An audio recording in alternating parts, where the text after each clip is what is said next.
and this may be totally wrong, but we'll think about it. So a couple of things about French music. There's, for all of you, I would suggest, if you want an idea about how to approach different types of music, whether it be French music or German or Italian or Spanish or whatever, there's a wonderful video that you can see on YouTube. If you go on YouTube and type in Leonard Bernstein folk music, and it's like there are 6 different episodes. It's taken from one of the young person's concerts, New York Philharmonic young person's concerts. And if you start at around minute 3, he talks about language and how language influences folk music and how folk music influences classical music. And with these different languages, they have different emphasis and stresses on different things. So for example, he starts out with the Hungarian language, and the Hungarian language quite often emphasizes the first syllable. So if you hear Barta here, bida, bade, bida, that sort of thing. But with French music, he says that if you speak French, and I don't speak French, but that it's pretty, flat is the wrong word because that sounds negative, but it's pretty even. You don't have the emphasis like this. If you think of Spanish, you think of consonants. If you think of Italian, you think of vowels. And that influences the way folk music is sung and the way then classical music is written and played. Now, for example, at the beginning you have this theme, and then you have several notes that have lines over them. In American, when we see these tenuto lines, that means broad tenuto. But for French music, it means a little bit more emphasis. So I would say, as a non-trombone player, and I don't know the tradition of this piece, let's just try it, where you play the opening pretty even, but the tenuto lines you actually give a little bit of emphasis. You played it sort of the opposite. The tenuto lines you played very smooth. But this time try the opposite way. And then smooth, and then okay. See how that feels.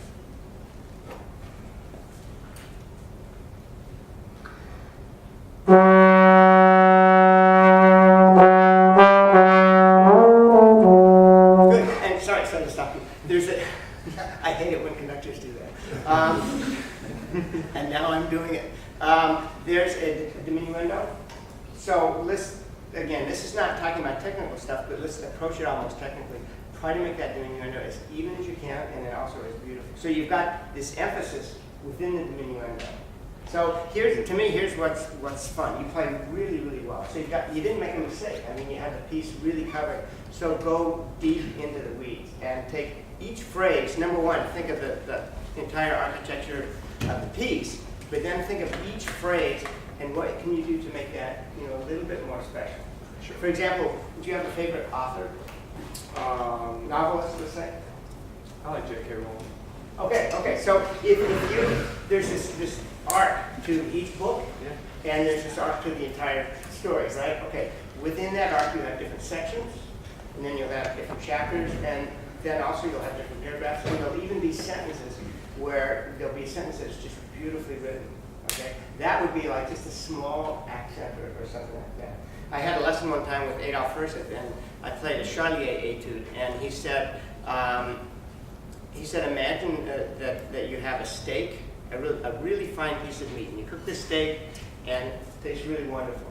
But if you have a master chef, this chef puts herbs and spices and some seasonings and maybe a sauce, and he turns this, or she turns this steak into almost like a piece of art where it's really wonderful instead of really good. He said the accents, the diminuendos, all those sorts of things that a composer puts into a piece are like those seasonings. They turn it from a really nice piece into a really special piece. So let's just do the beginning again, maybe just down to here, and really pay attention to how you're doing the diminuendo, which means when you start the diminuendo, you still have the same dynamic, and then you come down.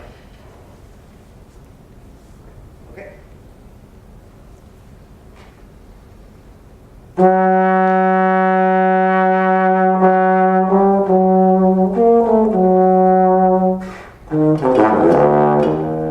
Okay, so let's try it again.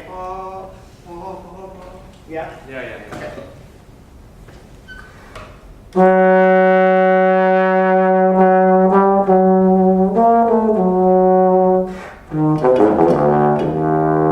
Okay, yeah, so that's good. I think just that small thing is fine, but you can work on it more so that the diminuendo makes more sense, and that you have a little bit more contrast between a normal tenuto playing and this sort of emphasis on the Okay. notes.